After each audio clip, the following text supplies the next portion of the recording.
Sophie Redmond, 14 januari 1907, 18 september 1955. En natuurlijk heb ik me altijd afgevraagd van waarom heeft men de naam Dr. Sophie Redmondstraat gegeven, weet je. Dus wat heeft ze allemaal gedaan. En later begreep ik dat ze arts was. Ze heeft ook toneel gedaan. En ze is een heel bekende persoon geweest, ook para op Osembo. En ze is ook in het parlement geweest. Dus het voelt heel goed aan en ik ben ook blij met deze avond. Zij was mijn tante, mijn peetmoeder. En zij heeft mij het lezen bijgebracht. Ik moest verplicht lezen. En als je als kind denkt van, wauw, wat hinderlijk. En nu schrijf ik zelf ook. En ja, apetrots ben je op zo'n tante.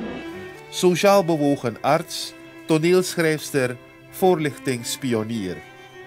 Sjane Sophie Everdien Redmond werd geboren in Paramaribo en had als kind een sterk karakter.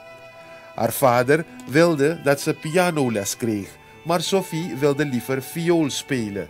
En dat gebeurde. Nadat ze in 1924 haar MULO-diploma had behaald, begon ze in 1925 haar studie aan de geneeskundige school en studeerde in 1935 af. Op 4 maart 1935 vestigde ze zich als arts in Paramaribo. Ze was een geliefd arts en werd Datra Fupotisma, dokter van arme mensen, genoemd, omdat ze arme patiënten gratis behandelde. Redmond was ook toneelschrijfster.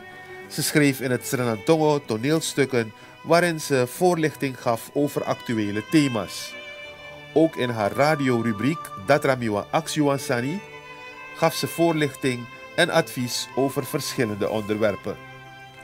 Na haar overlijden werd de Steenbakkersgracht, waar ze woonde, omgedoopt tot Dr. Sophie Redmondstraat.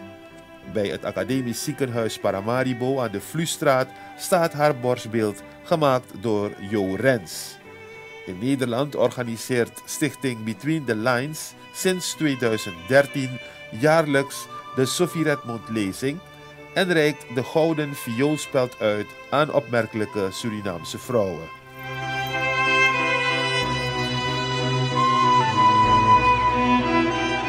Sophie Redmond.